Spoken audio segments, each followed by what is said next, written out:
Good morning, everybody. You are tuned in to the RotoGrinders NFL Food for Thought podcast. I'm your host, Justin Carlucci, alongside of my co-host, my man, the Chief, Will Priester. Will, do people call you Will, William, Bill? Do you ever get a Bill? Like, are Williams Bills? Or you just go by Will? No, just Will, actually. Just Will. My real name is Willie. Oh. But no one calls me that, not even my parents. I am Will to the whole. Everyone in my family calls me Will. Where there's a will, there's a way, my friend. There it is. How was your weekend? It was good.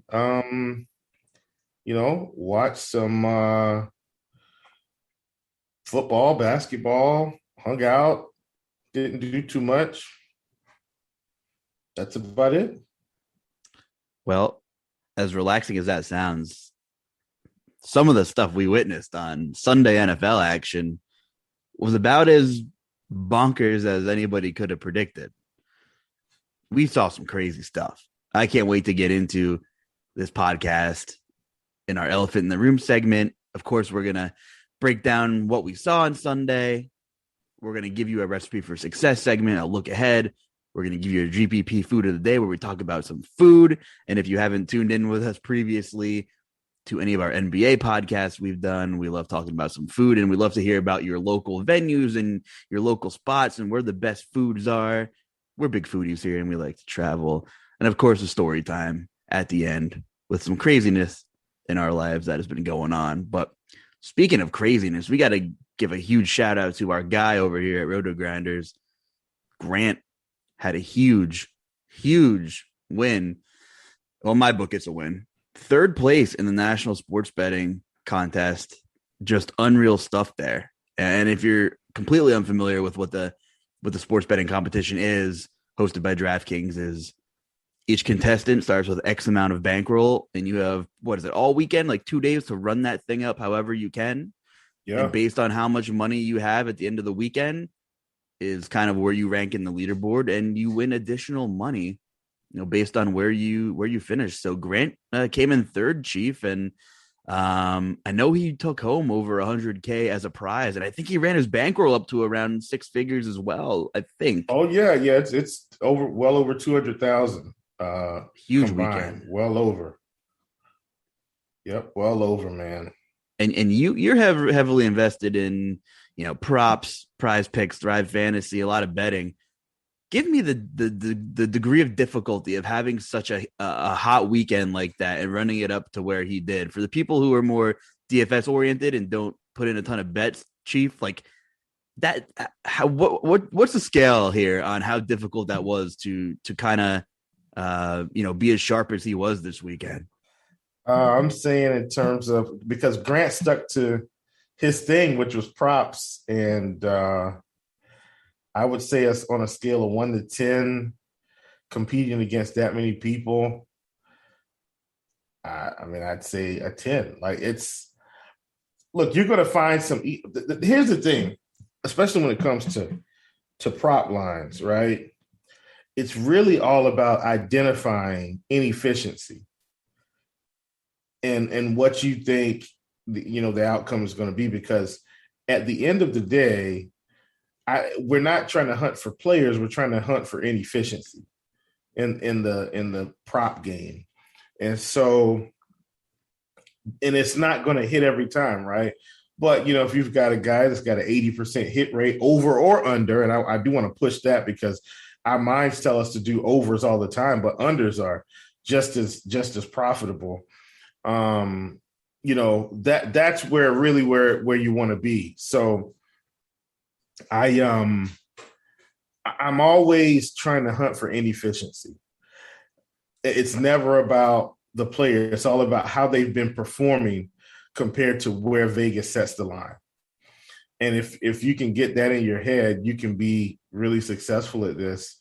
But it's not easy. Like, I combing through a whole board of props is, I don't want to say it's too time consuming, because it's not that. It's a different process than your traditional DFS. Traditional DFS, to me, it's more like a puzzle, and you're trying to find that right combination of salary and player and upside, and taking a risk here and taking a risk there.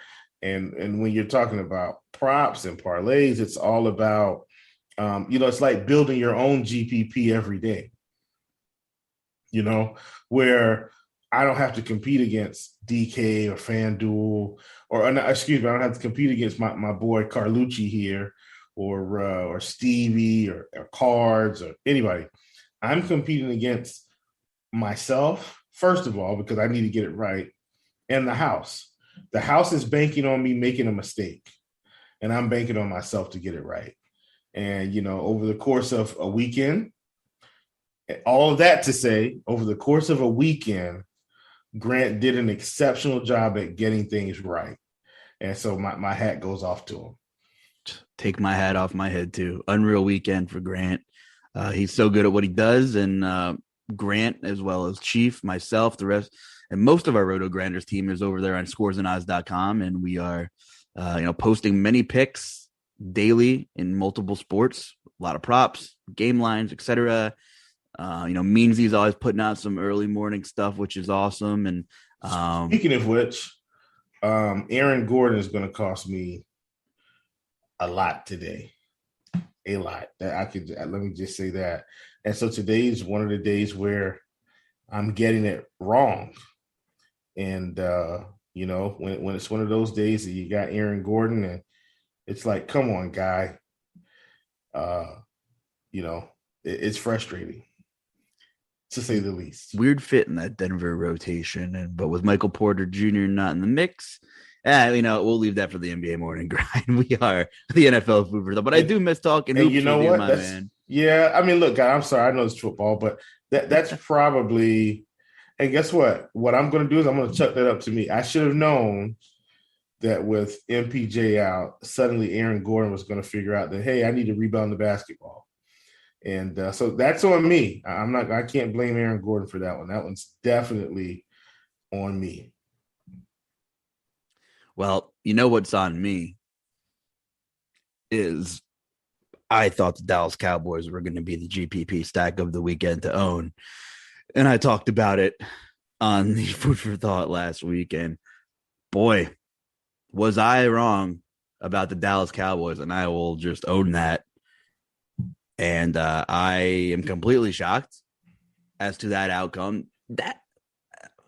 But that being said, that might not even be the most surprising outcome to me out of all the garbage we saw on Sunday. I shouldn't say garbage, but God, the NFL, where one play dictates an entire season, a game, which is why it's so frustrating, so addicting as a fan to watch, because every week the best team gets knocked off.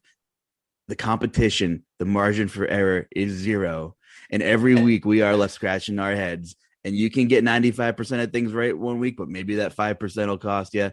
I got way less than 95% of things right last week. And that's on me. I was totally wrong about Dallas. A terrible week on main slate. But that's the beautiful thing about DFS. But the Dallas Cowboys, we are jumping right into our elephant in the room segment here, where we talk about some of our biggest takeaways from the previous week. At home, Theodore Bridgewater and the Denver Broncos came marching right into Jerry's world. And boy, oh boy, did they put Jerry on another planet after that one. Give me something, Chief. What the hell happened in Dallas, Texas on Sunday? I'm going to tell you what happened. And this is probably going to be one of the most non-analytical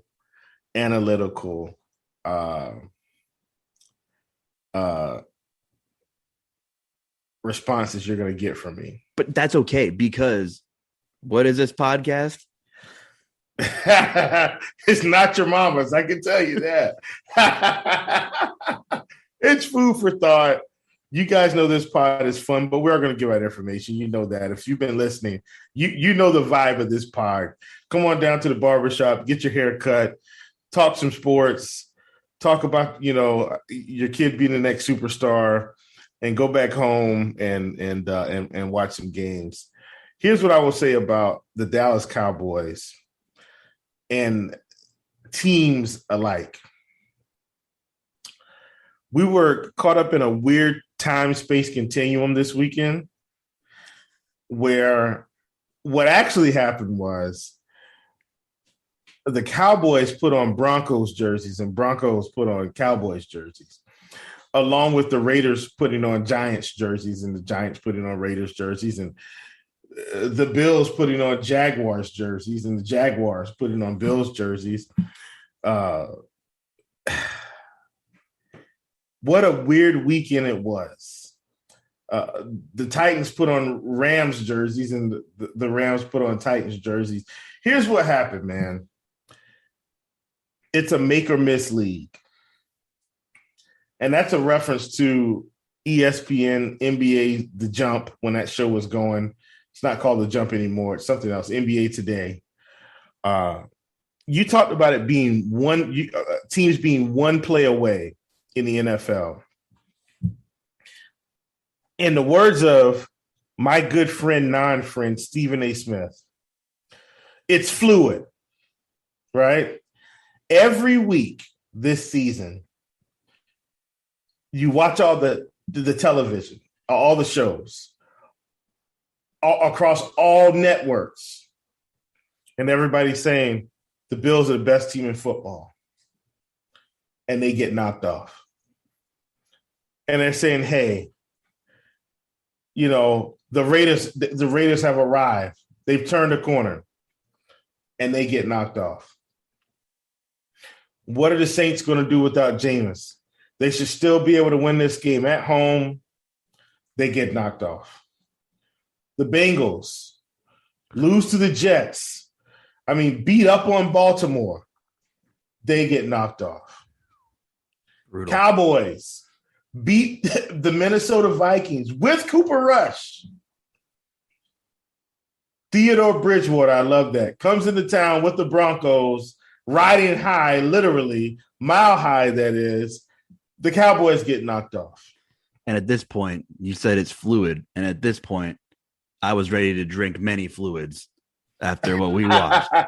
let me continue. Correct. Let me continue your space-time talk here. Patrick Mahomes and the Kansas City Chiefs, the get-right spot of all get-right spots against Jordan Love's Packers, who couldn't sustain a single drive. And they put up 13 measly points. I thought we talked about Travis Kelce was going to be resurrected from the dead last week. It didn't happen, Chief. No, he lost in space. He's lost in space. Good movie reference, by the way, for those of you that didn't catch that. And we're not done. We're not done there. We're not done there because there's no Kyler Murray. There's no DeAndre Hopkins. And Arizona's on the road, and they absolutely thump the 49ers, who had George Kittle back. Yeah. Ravens winning OT, which, that's probably one of the closest games we saw all weekend. And your Tennessee Titans march into Los Angeles. King Henry, nowhere to be found on the field, that is. Rams probably thought they had an easy one. Probably thought it was a layup win. And lo and behold, the Tennessee defense is what's coming to play. What a week for football. And I actually think this may be, Luuch, one of the most intriguing seasons we've seen in a while. Here's why. Everyone expects Patrick Mahomes to throw for 300 yards every game and 3 touchdowns and be Mr. Magnificent and throw the ball all around the field and throw no looks and behind the backs. And that's not happening.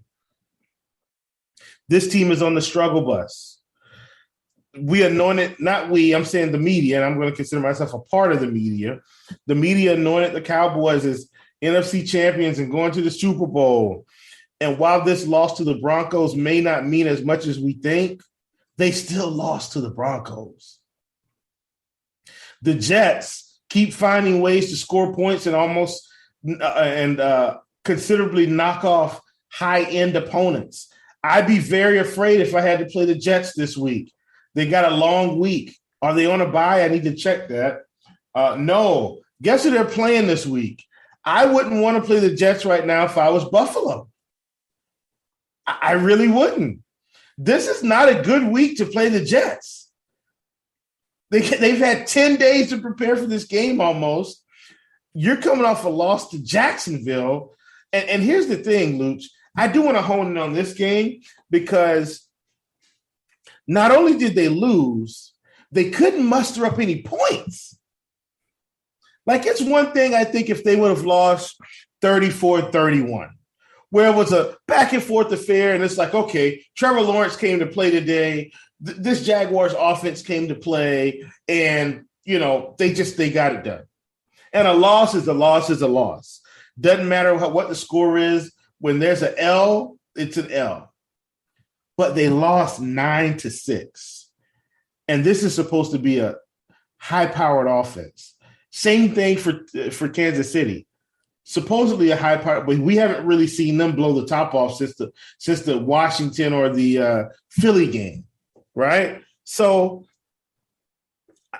it's an interesting season. Nobody's safe. Nobody. Who do the Titans play this week? New Orleans Saints. Oh, God. Just start praying now if you guys believe in prayer, because it's been such a weird season. New Orleans could come out of this game and look like world beaters. They could. Who am I to say? That front seven is the real deal in New Orleans, man. But I think the Titans were wearing their own jerseys because nobody wants to believe that the defense made a transformation from the defense everybody picked on last year. They picked on them the first couple of weeks of this season. They had blown coverages. They had injuries. It was horrible. I mean, they're giving up blown coverage after blown play and terrible field position. Well, you know what? They get healthy. They get their front four intact. They're top 5 in the league in sacks. They're top 5 in the league in quarterback pressures.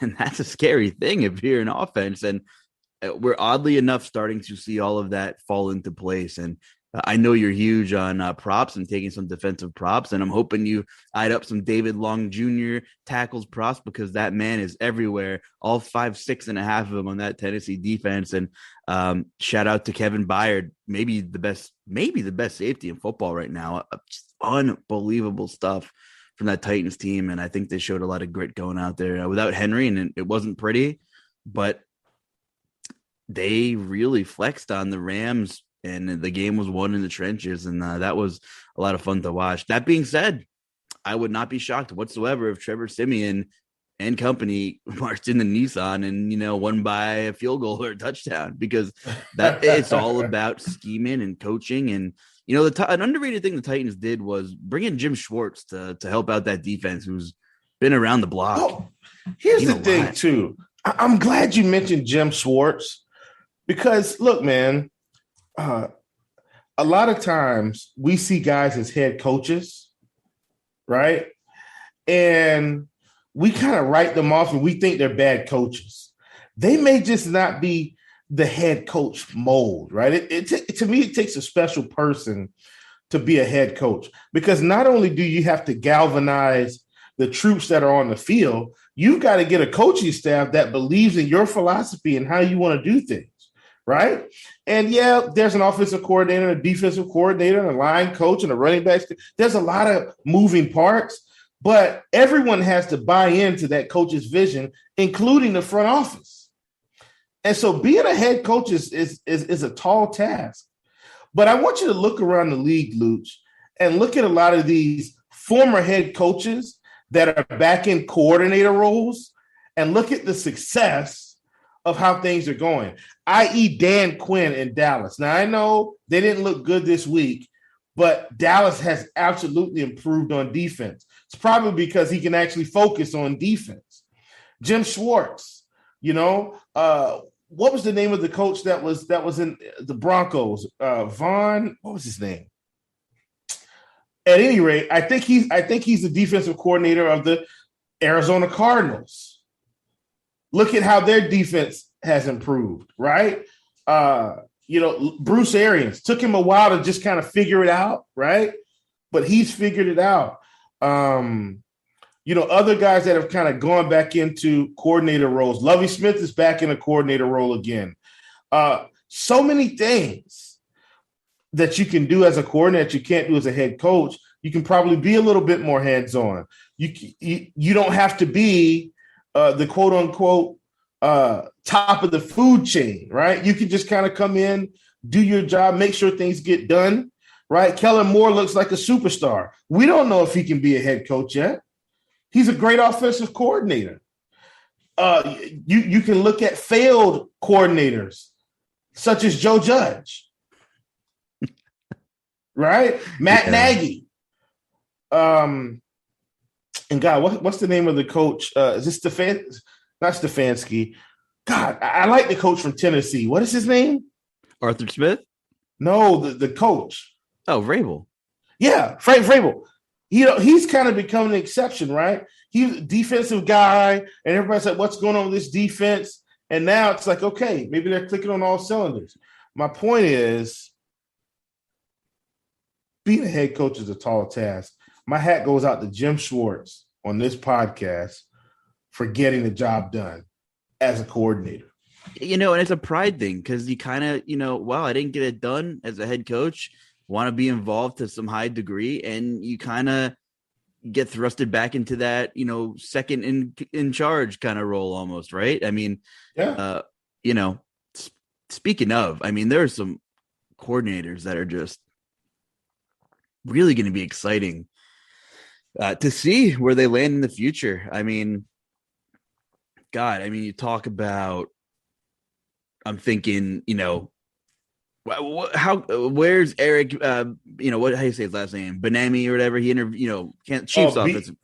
Bieniemy. Bieniemy. And he has his work cut out for him right now. So if he could fix this mess, that might even boost his resume even more. Byron Leftwich, I think, will be a hell of a coach one day, too. I mean, of course, he's got Tom Brady to work with, but the flawless transition, it wasn't just Brady. It was a team effort to make it a flawless transition and immediately win a Super Bowl. So I'm excited to see where some of these coordinators end up.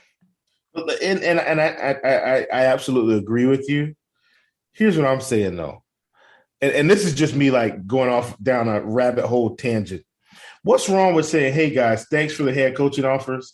I just really like being a coordinator. There's nothing wrong with that, right? I think when guys are good as a coordinator, we're expecting them to say, I want to be a head coach. But that may not be the case. Byron Leftwich may very well say, look, man, I just, I want to be the best offensive coordinator I can be. I love this part of my job. I love this portion of coaching. And so while as humans, I know we want to push ourselves to the limit, I respect it. But man, there's something to me about knowing your niche, right? You find your niche, you roll it, and he could probably get an offensive coordinator job anywhere in this country. You know what I mean? Let's say Bruce Arians leaves and they want to let go of the staff. Trust me, people will call Byron Leftwich and say, hey, can you come and fix this offense? So anyway, I'm done. I think of Josh McDaniels and his weird saga of always supposedly going to be a highly touted head coach. Was supposed to go to Indy. That didn't work out. He was the head coach of Denver for a couple of seasons, I think. And then he's back with New England again, right under Bill Belichick. So, one of those guys. And he was with New England for I think 12, 13 years before he left for a couple of seasons and came back. So, I guess there's some guys where they're excellent in the roles they are at. And, hopefully some of them are cool with it, but it is really nice to see the growth of some of these guys. And you're right. Vrabel is an anomaly. And as a Titans fan, it's been a rocky road because he was heavily involved in a lot of the play calling on both sides of the ball. And there was at one point where I thought he bit off a little more than he could chew over the last couple seasons, but between him and the Titans GM, John Robinson, yeah, no one gives the Titans credit, but I'm enjoying a fifth straight winning season, and that is a rarity as an NFL team and an NFL fan. Have 5 straight winning seasons, and they're not always pretty. But it's a fun ride as a fan right now. The way they're knocking off people. I mean, the Colts twice, the Bills, the Chiefs, and you say, well, the Chiefs aren't good. Well, they throttled the Chiefs. They go into the Rams' house, and the defense looks like the '86 Bears. It's fun, and it's fun when your team's the underdog. And that was cool to go off on a little bit of a coaching tangent there. Maybe on the next show we could do a little homework and do a little fun stuff, and maybe like peg our 10 favorite coordinators to see who we think would be good head coaches or something like that. I think that would be a lot of fun. But a lot of talent everywhere in the NFL. And I think Robert Saleh is going to do an amazing job with the Jets, and I think they're close. I think they're close-ish. They have a defensive line. They got a front seven. They have some really young pieces on offense there. And I think, Saleh did a great job with the Niners. So I think the Jets shorter term-ish is it's going to be fun for them. What are your thoughts about the Jets in the near-ish future? I year, 2 years, something like that. Yeah, I still think they're a young coaching staff. And they probably got to find their groove, just like the players have got to find their groove. Do they have their quarterback? We don't know, right? But they do have some weapons now. Yeah. Michael Carter is a weapon. Elijah Moore is a weapon, and then they've got, Elijah Moore, an older version of Elijah Moore with Jamison Crowder. They brought in Corey Davis. I think Corey Davis got hurt. I'm sure. Look, bottom line is, you got to have one of the better offensive lines in this league if you want your offense to thrive. And it's like, where are you going to allocate the assets? But I do think Saleh wants to win. I don't think he's trying to shave games. I think the guys are playing hard. And they, if they can keep knocking off top tier opponents, look out. Any given Sunday. Speaking of, maybe we'll rattle off our favorite football movies on the next pod for some fun too. As I'm going a little Al Pacino any given Sunday there. All right. That being said, fun tangent, and I'm glad we agreed we're floating in space somewhere with everything that's going on in the past week. But for real, can you even diagnose the Dallas Cowboys, or was it just one of those first game back with Dak? I don't know, like one of those things. Like, every team can brush one of these losses under the rug, I suppose, but they showed me nothing, and that made me sad. Yeah. I think you have to understand that in the NFL, this is probably the hardest league to go undefeated in. Even though the NBA has more games, right? You're definitely not going undefeated in baseball. It's too many games. And it's kind of too many games in the NBA as well. Don't get me wrong. But in terms of the punishment these guys take, and, every game in the NFL is important, right? In the NBA, you can lose, you can kind of look at your team and say, look, man, we just didn't have it tonight. It's okay, right? And you can be 20-5. And you can lose and be 20-6. And it's like, hey, man, what do people say in the NBA? It's a long season, right? They say that. It's a long season. The NFL is one of the shortest, longest seasons you're going to have. If you go 0-1 and you go 0-2, you go 0-3, and watch this. If you go 0-4, typically that was a quarter of your season, and now you're like, whew, you're feeling the pressure. Dallas is in one of the weakest divisions in football. So I don't think that they are worried. However, this may hurt their long-term chances if they're trying to think about home field advantage down the line. Because they've already lost to the Broncos. They've already lost to Tampa Bay. And if Tampa Bay is winning, they're going to have the head-to-head. They're going to have to go there. You see, it's these little implications along the way.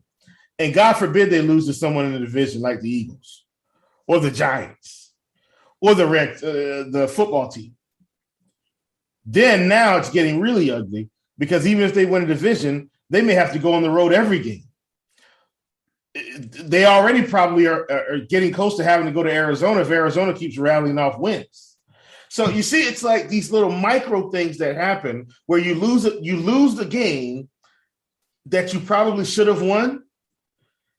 And lo and behold, now when it comes down to the end of the season, you're in this weird predicament. And I do think home field matters in playoffs. Speaking of, and you mentioned the Bengals, man, time moves fast in the NFL. I am worried about the Cincinnati Bengals. They were on top of the AFC a few short weeks ago. They're going into an extremely necessary bye week coming up. Zach Taylor and company have their work cut out for them in this division. As we are recording, the Pittsburgh Steelers are on top of the Bears right now. Back-to-back losses after the thumping of the Ravens, lost to the Jets. We had Andre on, and he shared his story about that last week, and then getting crushed by the Browns. Chief, here's the Bengals' upcoming schedule for the rest of the season. I'm going to read it off to you, and you let me know how you think this is going to fare for them. I'll give you a simple in or out, as in the playoffs.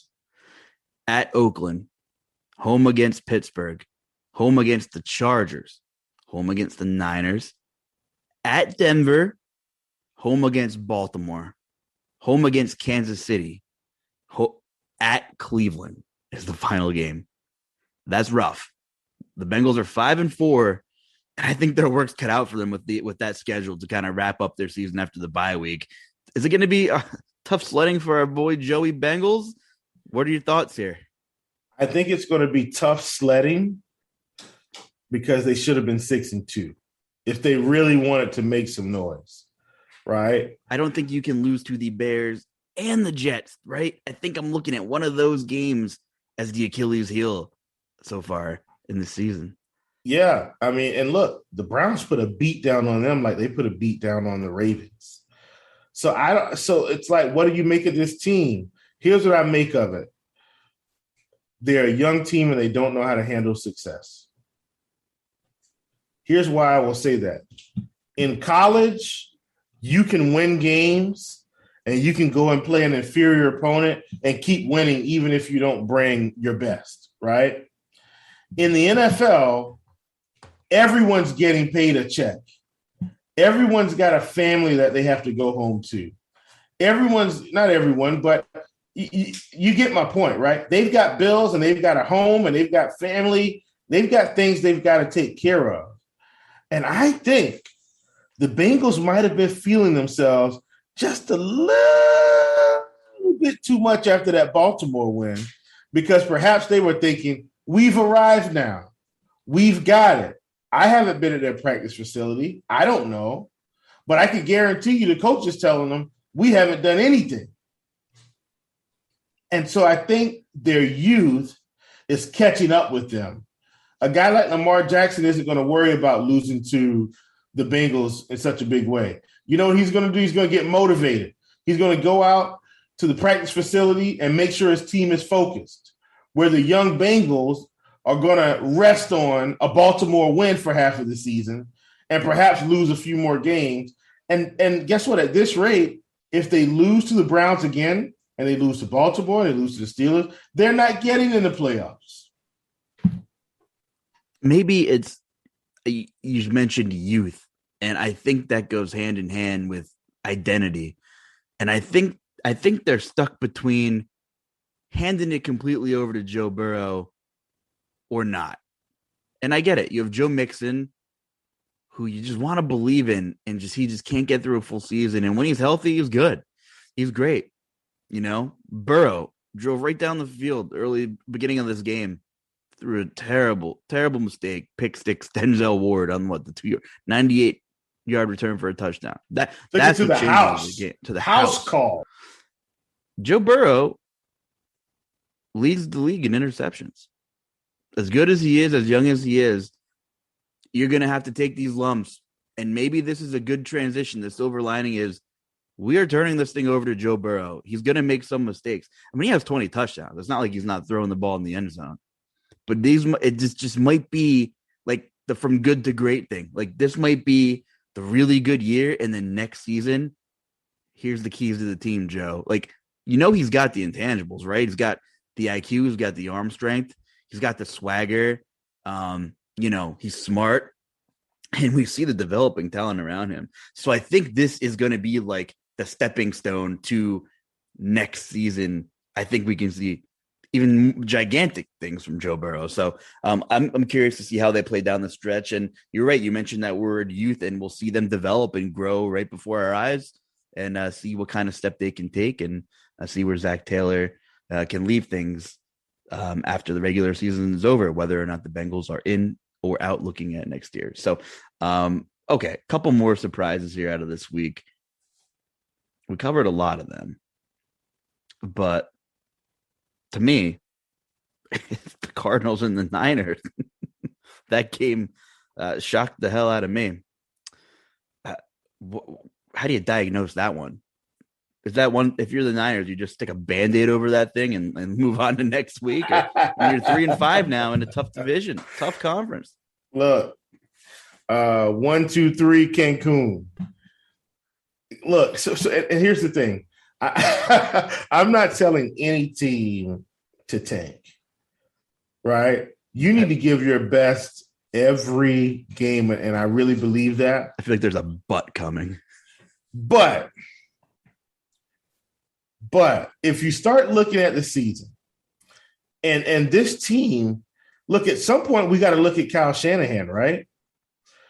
Like, this team has gone to a Super Bowl, but the success is slowly leaving the building. John Lynch has got to do something. Now, understandably, a lot of their better players have just continually been hurt. Debo's playing right now, but he's been hurt a lot. George Kittle's been hurt a lot. Jimmy Garoppolo has been hurt a lot. The ghost of Raheem Mostert is hurt a lot. He's right? taking space too. Right. I mean, literally. Trey Sermon, where's he at? Yeah. When these guys are on the field, it's incredible. Can we keep them on the field, though? And so, when you start out your season game planning for this group of talent, and by the end of the season, you don't even have half of that, and they are getting some of the guys back. But I think the 49ers need to hit the reset button. And I'm not necessarily saying with coaching, like, they need to go out on a retreat.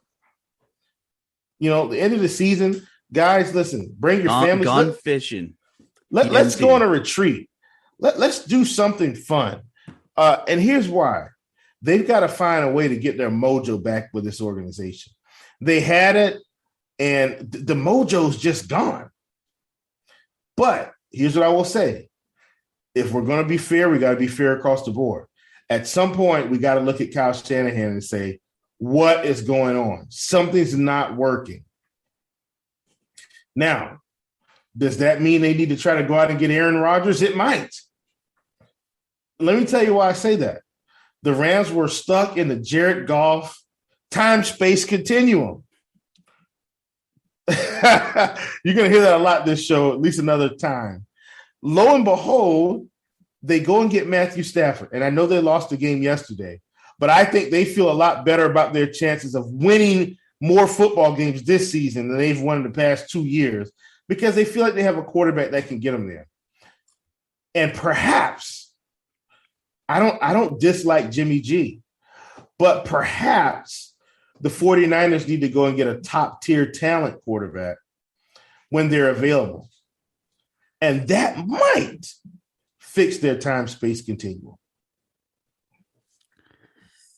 Anybody got an extra spacesuit or two we could borrow? I'm willing to go up there, whether I'm with Elon Musk or not, or if I'm just with you flying the ship. But we need to try and find some answers.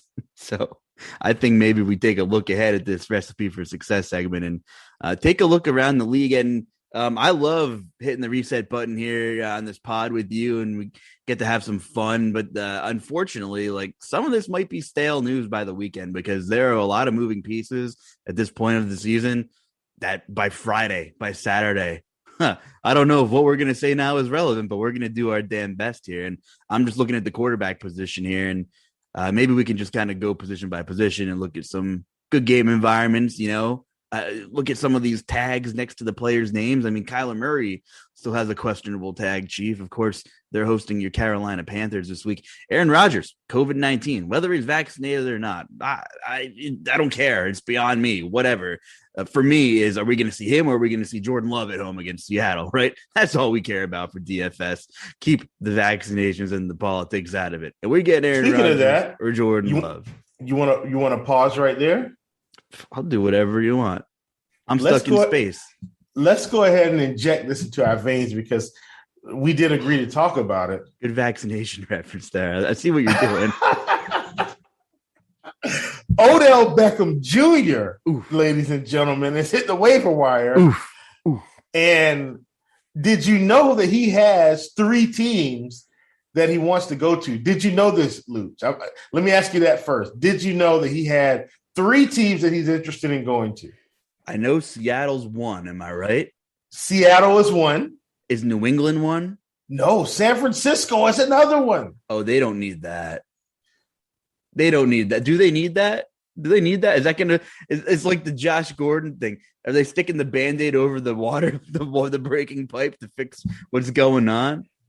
I don't know. Okay, well, who's the third team? Give me that. I'm going to give you one guess. Oh, I know who it is. On who the third team, I'm going to give you one guess. And then you can kind of maybe let me know. Oh, wow. Well, now I'm thinking it's silver and black, baby. It's the Raiders. It's the Saints of all teams, which doesn't make it's not as far-fetched as you think because he went to LSU. Oh, yeah. Saints, 49ers, Seahawks, and I have no clue why those are the choices. I have no clue. I was going to say, what's the 49ers connection? Does he know that Aaron Rodgers is going there next season and he wants to try to get that re-up in the contract? Because we're talking about 2 more very low volume pass attacks that are run heavy offenses, and he's not going to be happy. And while we're on Odell Beckham, are you buying Big Papa's mixtape? Like, is Odell really open on these? Okay, he did a really nice editing job because Beckham looked like he was breaking a lot of coverage on a lot of these, offensive tapes that Beckham's dad posted on Twitter. And I kind of do think Beckham has some more gas left in the tank. And I wrote an article a year and a half ago that it wasn't before this season, it was before last season, that Mayfield throwing to Beckham had the biggest discrepancy between air yards and real yards for whatever reason, whether it's a Mayfield accuracy thing or just not being on the same page, or more likely a combination of both. They just don't got it together. It's one of them situations, much like the 76ers with Ben Simmons, where they just got to move on. It doesn't matter what Beckham turns into. It doesn't matter what the Browns are losing, and they're not losing much because they don't utilize the guy, it seems like. Both parties just needed to move on, I think. Yeah. So wait, are you implying that you think he ends up in Seattle since we paused here? I don't know if it's Seattle. I'm unsure where I think he's going to end up. I know where I feel like he should go, right? Like there's some teams that I think if he wants to win and kind of get in the mix, like first of all, I'd be trying to go to Green Bay. Like that would be option number 1 for me, because I feel like it's going to give me an opportunity not only to thrive, but to possibly go on some form of a run. Having Aaron Rodgers and Devontae Adams is the ultimate equalizer, in my opinion, for offenses. Because now, even though we might not see the same Odell that we saw 5 years ago, we could very well see a new improved version where he can just kind of roam free because everybody's going to key in on Devontae Adams. Or him and Adams can just eat together. In my opinion, it reminds me of Julio Jones and Roddy White from the Falcons, where you just couldn't cover them both. It didn't matter. If you took one away, the other one was going to eat. If you took the other one away, this one was going to eat. Finally, you say, well, we'll just play 2 high safety, and they both beat you. I think the Packers would be option number 1 for me if I was trying to get out into the free market. Next on my list, honestly, this one's probably going to shock you a little bit. It is going to be shocking, but there's a reason why I think it could work. I'd be trying to go to Tampa Bay. I would. Just run the spread offense. I'd be trying to go to Tampa Bay. Offense. And let me tell you why. Because when I go to Tampa Bay, I'm guaranteeing myself two things. First of all, what I'm guaranteeing myself is winning culture, right? Tom Brady has this winning culture that he's transported with him to Tampa Bay. People have bought in. And so guess what he's not going to be? The prima donna distraction that he's going to be almost everywhere else he goes. He'll go to Tampa Bay where Antonio Brown is there, who was the ultimate distraction, but goes to Tampa Bay and you don't hear anything bad about him, right? Nothing. Tampa Tom has that team humming along. Guess what else he doesn't have to do, Luuch? He doesn't have to play 98% of the snaps. He could literally go to Tampa Bay and have longevity, right? And you can swap out Antonio Brown for Chris Godwin, for Mike Evans. And yeah, I know it's a money thing. He would be overpaid to go to Tampa Bay. Don't get me wrong. But my point is, if you want to learn how to win and you want to preserve your body, he's had a lot of injuries. He could go to Tampa Bay, play 40% of the snaps, still have really good numbers. Tom's thrown it over 40 times a game, get a championship, and learn how to be in a winning culture. Now, if you want to go somewhere else, guess what? You know what it looks like. Odell Beckham doesn't know what it looks like to really win consistently. He's been with the Giants and he's been with the Browns. How bad could it be for a guy in his first 6 years of his career? Two dreadful organizations. By dreadful, I mean not winning. That's what I'm talking about. Go right ahead, Luuch. I'm done because I know we got to wrap this thing up. Can he put his ego aside and be the third fiddle, the fourth fiddle? Do you want to win a championship? I don't think he does.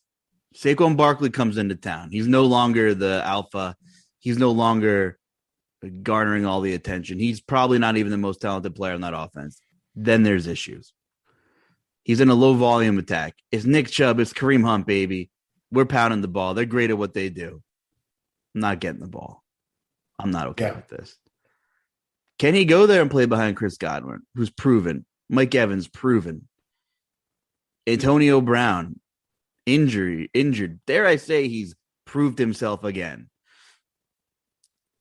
Bruce Arians wasn't okay with Antonio Brown coming in right away, but terrific Tom got his way, and it worked out. Then they met halfway. I think it's on Odell Beckham to like put the ego aside. I mean, I think you're right. Green Bay, Tampa gives him this more of a national platform for a 1-year prove-it deal. And then maybe get some attention in the open market, right? I mean, sign on for the rest of the year, maybe win a championship, hit the open market, maybe collect that bag if things work out for the rest of the season.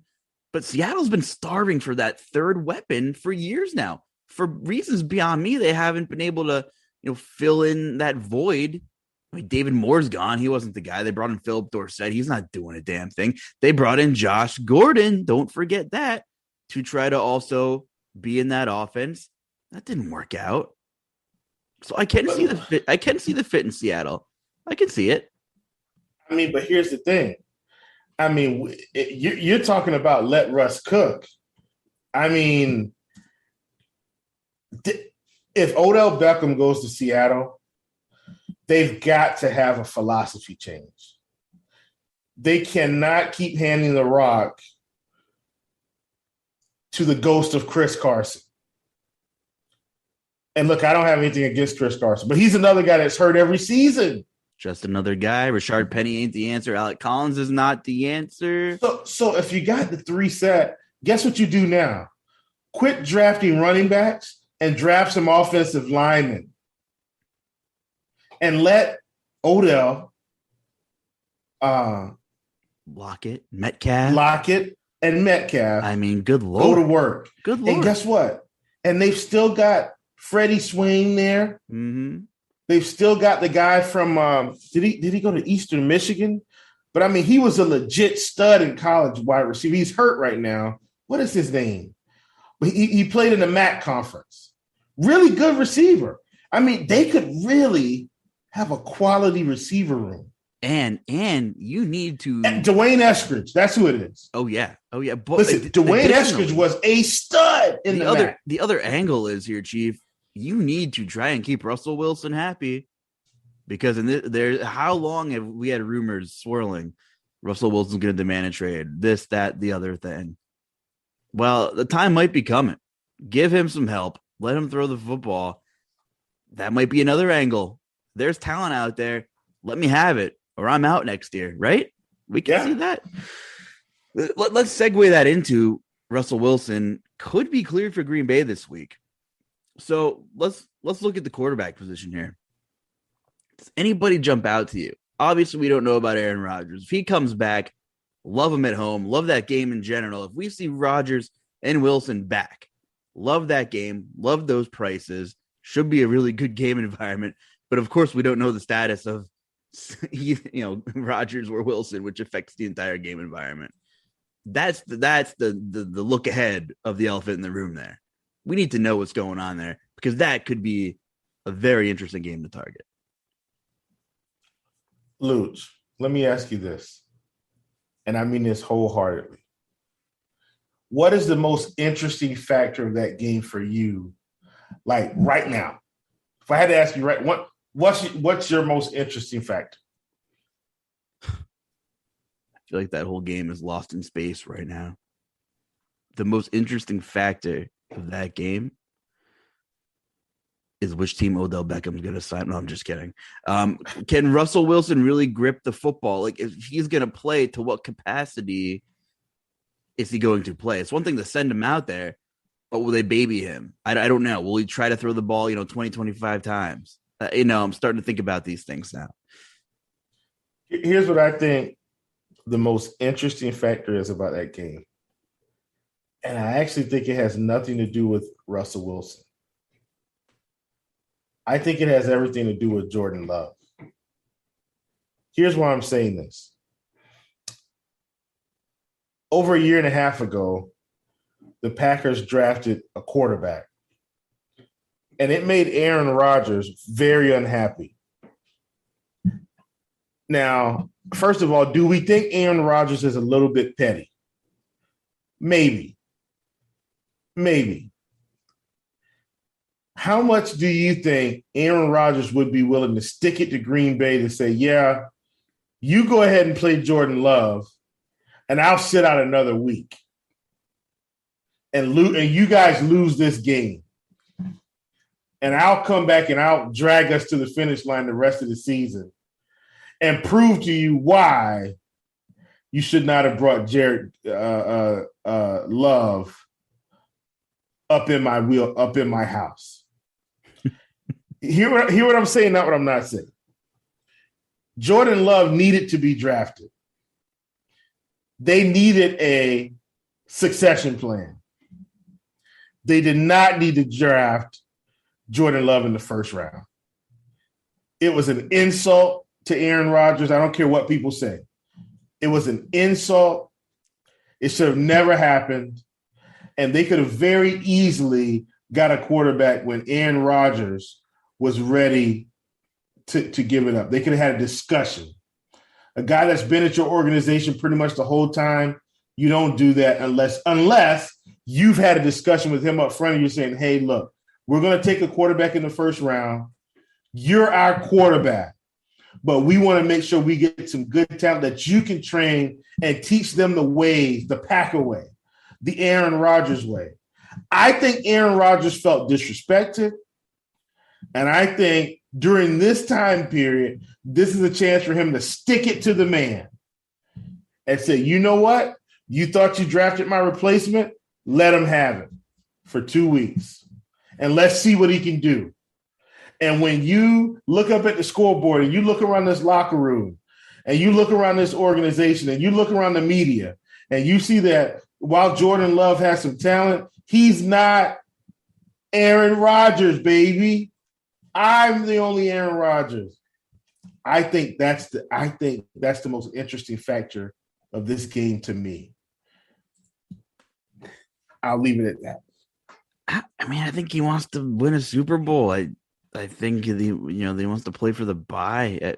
I think it's a contrarian take, and I think it'd be pretty badass if he did so. But that's the philosophy. He is the new Brett Favre because that's what they did when Aaron Rodgers got drafted. But I think the part is they didn't draft a receiver whatsoever in that draft, and they didn't address receiver in free agency, and they made other signings.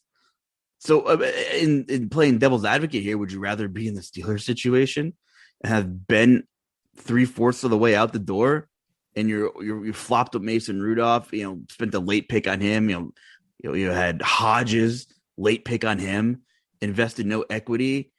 Yeah, it sucks for Aaron Rodgers, but they probably thought this guy's good enough to carry us with what we have. But they should have addressed receiver to some capacity, whether they took Jordan Love or not.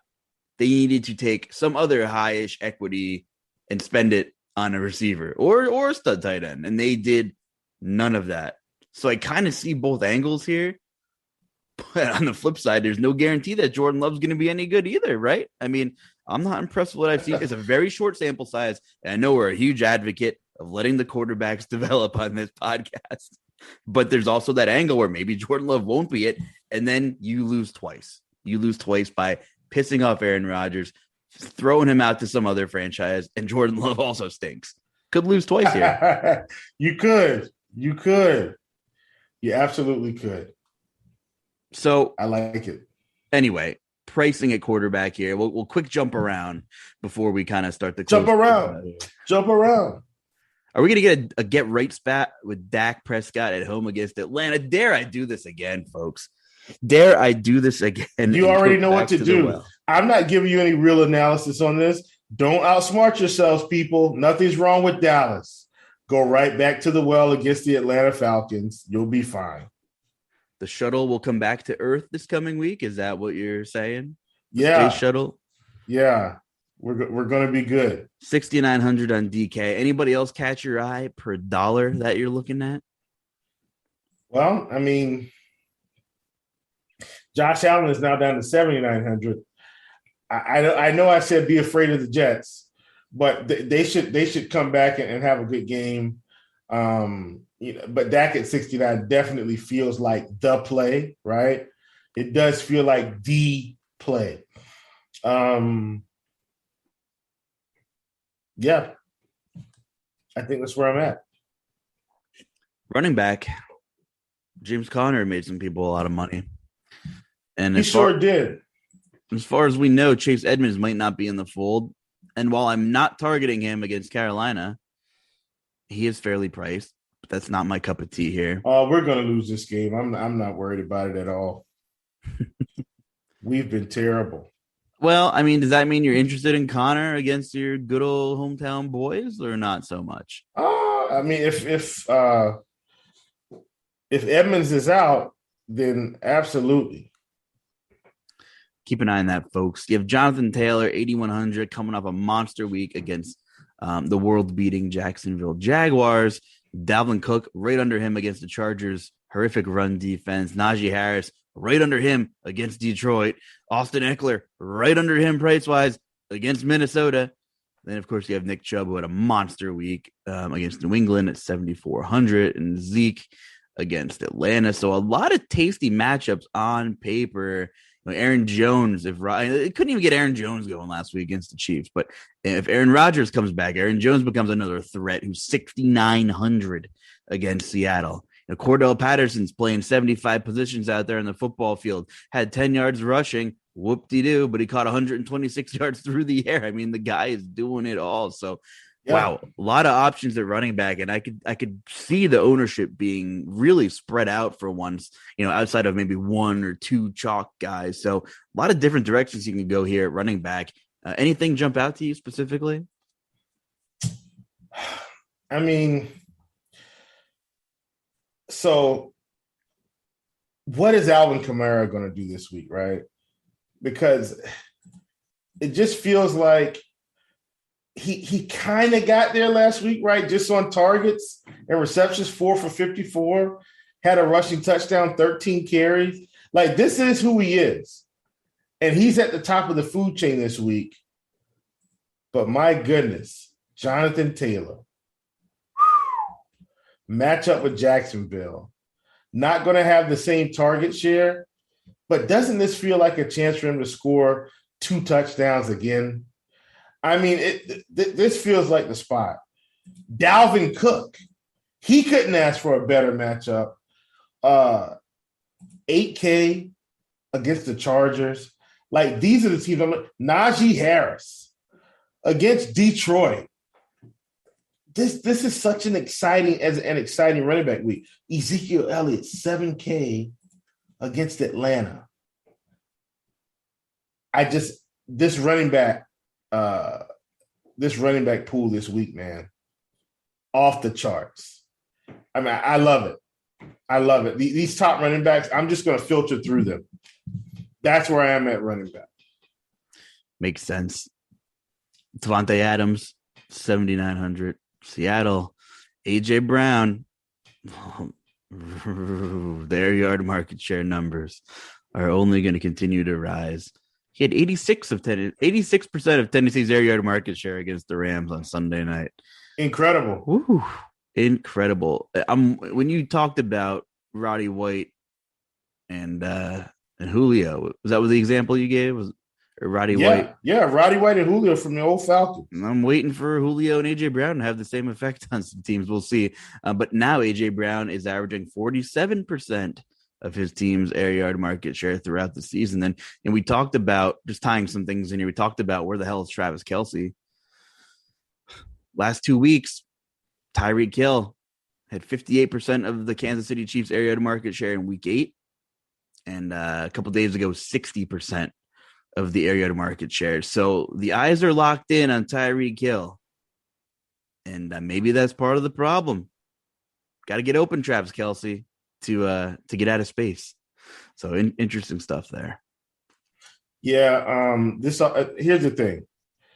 I'm not as worried about the receiving core because their targets are still there. Like, if their targets had fallen off the face of the earth, I'd be really concerned. Tyreek Hill had like 12 targets this past week. He just caught 4 balls. You know, Travis Kelce, what did he have? 6 or 7 targets, 8 targets, whatever it was. I'm not worried about those 2 main pieces. I'm just worried about this offense as a whole. Something is just wrong. You know, like if their targets had, like I said, fallen off, I'd say, okay, we got to get the ball to these weapons more.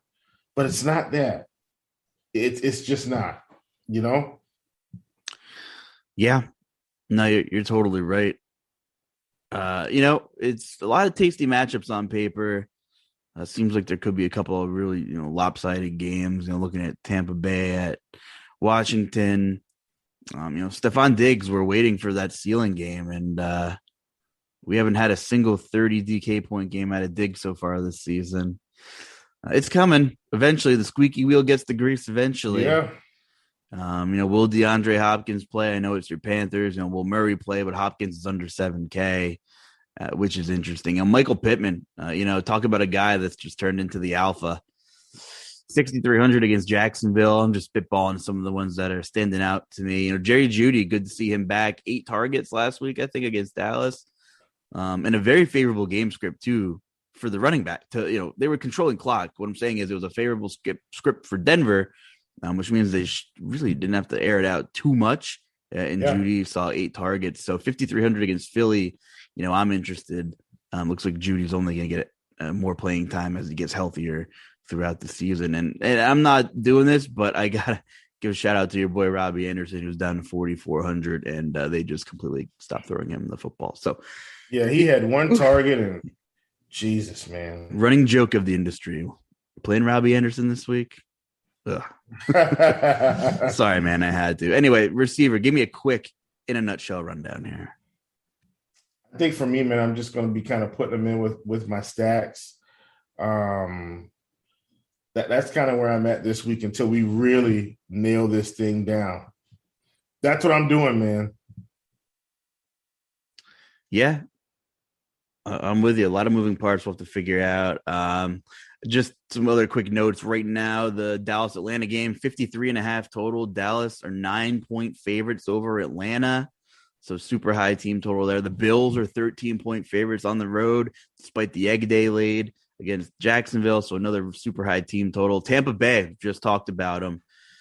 Wow, 9.5-point favorites, 51.5 total. So, we have some super, super, super high team totals. Luckily for us on Main Slate, Kansas City is on Sunday Night Football. We won't have to worry about them.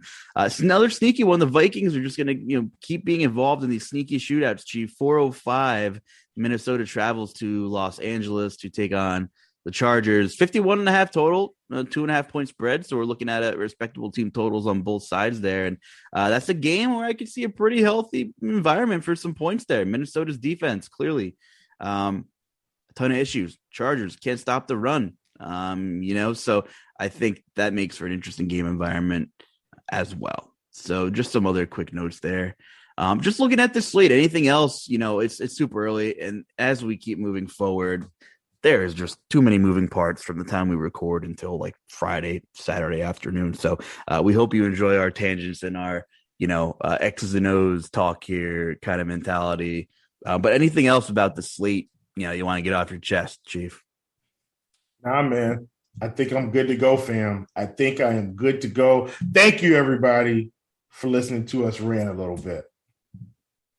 That's what it's all about. You want to talk about offensive coordinators? We got you. We got you. You want to talk about some food at the end of the podcast? We also got you. So I'll leave the ball in your court. Do you want to have story time, or do you want to do GPP food of the day first?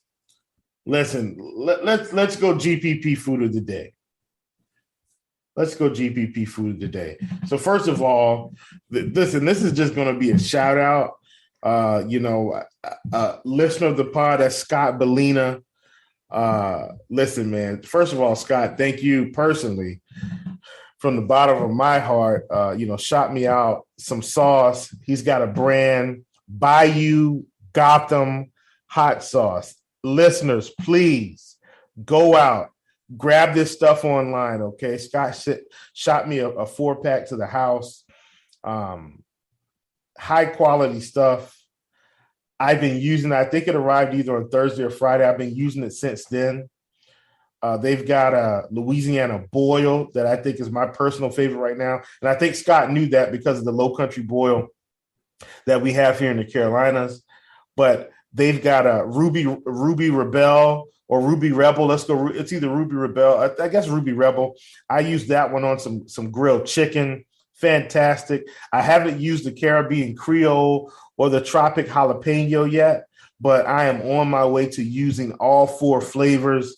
Ladies and gentlemen, boys and girls, children of all ages, Bayou Gotham hot sauce brand. It's been around since 2019. Go out and send Scott Bellina, Scotty, a.k.a. Scotty Peppers. Send him some business. Really good stuff. Scott sent me a 4-pack. I'm going to order some more of this stuff. Scott, if you're listening to this pod, I don't know how many Louisiana boils I can order at a time, but they will be getting shipped to the crib. Thank you again, my friend. Bayou Gotham hot sauce brand. Fantastic stuff. I love that. I love, we've got some great feedback over the last 2 years when we've done some podcasts with the food of the day. We start talking about places up and down the East Coast. And before you know, we got this Twitter interaction going on, and really cool to hear where everyone likes to eat. Everybody's passionate about their favorite local spots or what they make or what they cook or what their businesses are. And we want to hear what you guys got. So Scott, if there's anybody's word I take, it's the Chiefs when it comes to eating. So I'll have to definitely get on the bubble here with your hot sauce. And thanks for being a fan of the podcast. And listen, that was like the first real shout out we've ever given with someone's brand. So I know that is some quality stuff you got over there, Scott. So thanks for that. My GPP food of the day is here to ask you, Chief, is do you like bagels? I do. Okay. I know that's Carb City, but I was back in New York. That's where I was born. I have some family up there this weekend. I was up in Long Island. Man, and if you frequently travel the bridges, it's just so much more time consuming than it used to be. It doesn't matter when you leave, if you're trying to get through to Long Island or Connecticut or Rhode Island, and you got to go through the Throgs Neck or the George Washington. A trip that used to take me 3.5 to get out to my family takes me 4.5 now here in PA, which is fine. You know what you're signing up for. But, I was stuck in the car with my parents and my girlfriend, who was three backseat drivers driving through the Cross Bronx Expressway. I was like, guys, just shut up. Don't talk to me for 40 minutes. Don't even look out the window, because we are cutting everybody off out here. You got to do what you got to do when you're driving through bridge traffic in the city. And if you're from Long Island, I know Steve from RG is from Long Island, so he knows what I'm talking about when you're going from New York to New Jersey. It's mayhem. Anyway, bagels, pizza, that's where it's at in New York. And boy, did I bring 24 bagels back with me. And I don't know what it is about bagels, not only in New York, but Long Island specifically. There might actually be something in the water. I don't know. That's what rumor has it. But there's nothing like a Long Island bagel. My question to you is, you got a favorite kind of bagel, Chief, and or cream cheese? Are you a cream cheese guy? You go a butter? How do you eat this fine breakfast delicacy? Listen, I don't like cream cheese. I'm a butter guy. Uh, um, but I do like a good apple jelly. But any type of bagel I'm going to eat, man, if I can get some cinnamon in that thing, sign me up. Cinnamon sugar, any type of bagel that's going to give me cinnamon sugar. And I do like poppy seed bagels as well. Poppy seed bagels are good. But if I can get some cinnamon and sugar in that thing, cinnamon chunks, or anything that I can just take a bite of like that, sign me up. Butter it, put some apple jelly on it. It's a winner. You're a winner. I'm a traditional everything fan, or egg everything. It's pretty popular over there in New York. Get some veggie cream cheese, or even maybe some, you want to get a little spice going on. We're talking about some spice, a little horseradish cheddar, maybe to feel, if you got a bathroom on standby and don't have a long commute, get a little spice all up in you. But yeah, egg everything has to be toasted perfectly though. But Long Island bagels, if you're picking up what I'm putting down, there ain't nothing like a Long Island bagel. Story time, Chief. You got anything for me? What's up your sleeve here, buddy? So story time. Really, really interesting story. Let's talk about it. Here's my question. Do you like Wal-Mart, Justin Carlucci? How fond of you are how fond are you of Walmart? I'm about to get judged. No judgment here. How fond am I? No judgment. I will say I grew up in a really rural area, and there was as did I. A Walmart Supercenter 4 minutes away from me. The closest mall to me, other than that Walmart, is a half an hour drive. Like the closest anywhere else to get anything other than just groceries was like connecting flight type stuff. So I wouldn't say I am like indifferent about Walmart. I think in my area I was fortunate. We had a really clean super center, Listen, some of the Walmarts, just like any other store, some of them just ain't got it, man. Like, but we had a pretty well put together Walmart, super center, groceries, whole nine. It's like I was okay with going to Walmart, 24 hours. I worked second shift for years. I didn't really have a choice. So I wouldn't say I was a Walmart fanboy, but I wasn't exactly, I don't have a problem with Walmart. I'm cool with Walmart. Okay. Here's my thing with Walmart and why I'm giving you this story. Anytime you go in Walmart now, there are no registers open. It doesn't matter if you've got a whole buggy full of food. You've literally got to check yourself out. How crazy is that? So, Walmart, if you're listening to this, and it wasn't me, okay? It wasn't me. But I went in Walmart the other day, It and wasn't him. you've got a grandmother and 2 or 3 grandkids, and they want candy and cookies and cereal and all of this stuff. And grandma's got broccoli and chicken and all of these things in the buggy.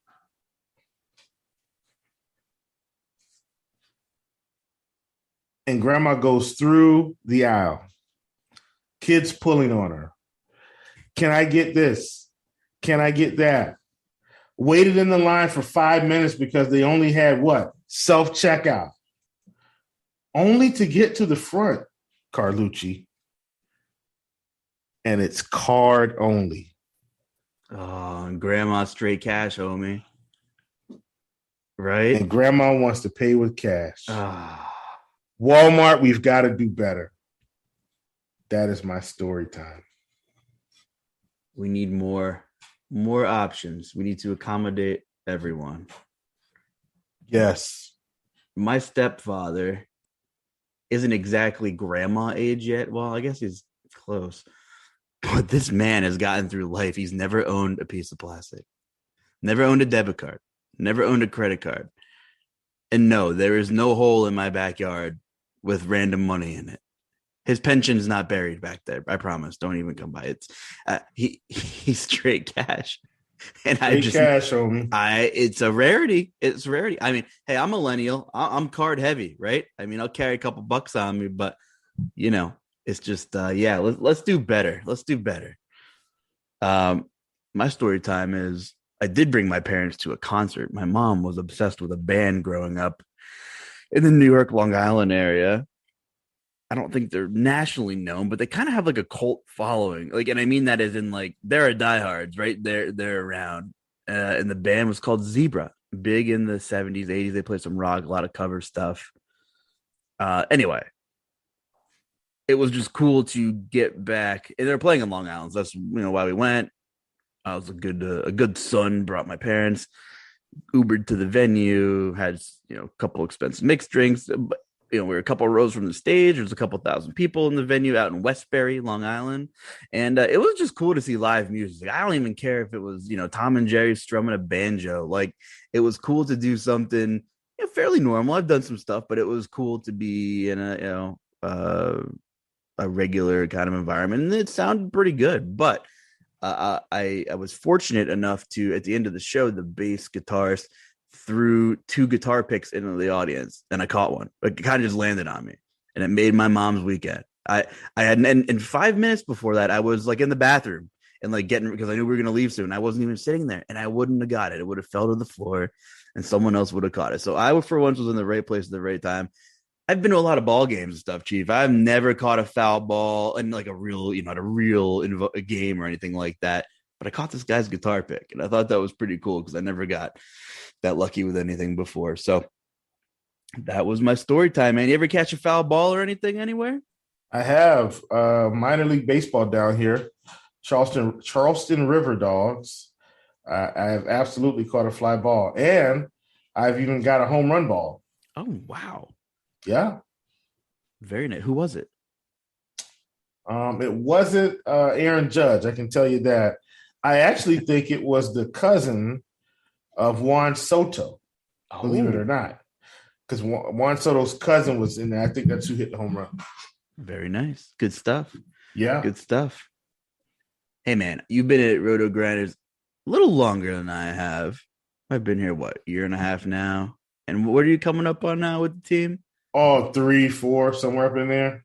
Hey, man, big shout out to the company. You want to give a quick shout out to Cam and Cal, man? I mean, I'm sure people who are listening saw some of the news on social media or LinkedIn or Twitter or whatever. But I know, you've been with the team longer. And, of course, Dan Bach now, too, along with the list of people who are going to be in different roles. And it's no secret anymore. And people have been announcing it. So, yeah, man, give me a quick shout to the boys out there at RG. And yeah, for sure. Cam, Cal, just great guys, man. And they should still be around some.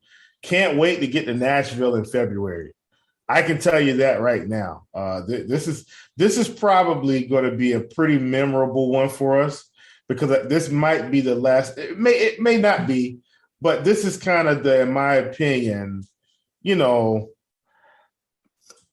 not their exit completely, but the last official RG Super Bowl party with them kind of at the helm. And so I'm really excited about it. Always a good time when we get up there. So yeah, I'm pretty pumped to get there, walk around the office, see everybody, see you in person, man. COVID kind of, took away that part of our company fun, but to be able to get up there in Nashville, be downtown, it's always a good time. So I'm really excited, and hats off to Cam and Cal to have built what I consider to be the pillar of DFS analysis websites. And for that to happen and for them to, reap the rewards of that, it's like sending your kid to college. And I haven't sent a kid to college yet, but it's coming real soon. And, you just want them to be the best version of themselves so they can go out and be a good person in the world. And that's how I feel about them in this business. They handled it with care, made some mistakes, I'm sure. But in the end, this has been probably the most successful DFS platform in the history of DFS. In fact, RotoGrinders is DFS. RotoGrinders and DFS are synonymous, right? I mean, they just did a tremendous job. And now Dan gets to lead this thing into the future. And listen, if you don't believe in Dan Bach, Dan is one of the best recruiters of talent I think I've seen, and I'm saying that because he recruited me, and you and everybody and a lot of other people. No, I'm serious. Like a real quick toot of his own horn there, and I'm just kidding. Well, but no, and I don't mean that arrogantly. I'm saying Dan has been willing to take chances with talent. Yeah, and he's reaped the rewards of that, right? Who's the next hidden gem in DFS analysis? And when you can find that, Dan has done a spectacular job at doing just that. And so love Dan, man. Like I always say, I owe a lot of my DFS career success to him for taking a shot at me. We just kind of hit it off at a live final. And a few months later, I was recording a podcast with Mangone and Stevie and hopping on live shows. Did my first live show with Chop, and provided me opportunities to do written content and so forth and so on. And I've kind of carved my niche out in this business in the props game. Like it's so it's a beautiful thing, and I'm only looking forward to more success. For sure, man. Well said. Absolutely. Cam Cal, thanks for the opportunity. Appreciate it. Dan, of course, same. And I think you're right. RG is DFS, and it's kind of been the all-in-one hub because not only is it fantastic analysis and tools, but if there's news, like we're going to be on top of it. If there's live finals, they're there covering it or whatever, keeping tabs on the industry collectively in some way, shape, or form. When I was at the 2017 FanDuel NBA final in Miami, I knew RotoGrinders. I don't really know Dan that much though. And I'm like, that bald guy over there interviewing people, I want to be interviewed. Things didn't work out, and I was a couple patrons deep as I was climbing up the leaderboard, and I was like, man, I really wanted to see what that was about. And didn't think I would have the opportunity to be working for Dan and RotoGrinders and getting to know him. It's funny how things work out. When you grind, when you network, and big shout out to Dan. You're gonna do phenomenal in the role, and we believe in you, man. We believe in you, buddy. You deserve it. And definitely excited for the future here at RotoGrinders. And the Chief now keep pumping out some content. Like and subscribe, of course. Give us some feedback. Hey, shoot us some stuff on Twitter. Talk to us about some food. Hopefully you're able to have some fun and some success with some of the nuggets we've been dropping. And hopefully in the future we'll get on some NBA stuff again together, because that's our bread and butter. As they would say. But NFL's been a blast with you, Chief, as well. Where can the people find you on Twitter? And then we're about to head out of here. On Twitter at ChiefJustice06. That's where I am. Cool. Look me up at the J Carlucci. Tell me if you know a thing or two about Long Island traffic. or bagels. So hit me up or hit the Chief up. Until next week, that's Will Priester. I'm Justin Carlucci. Enjoy your week and good luck, everybody.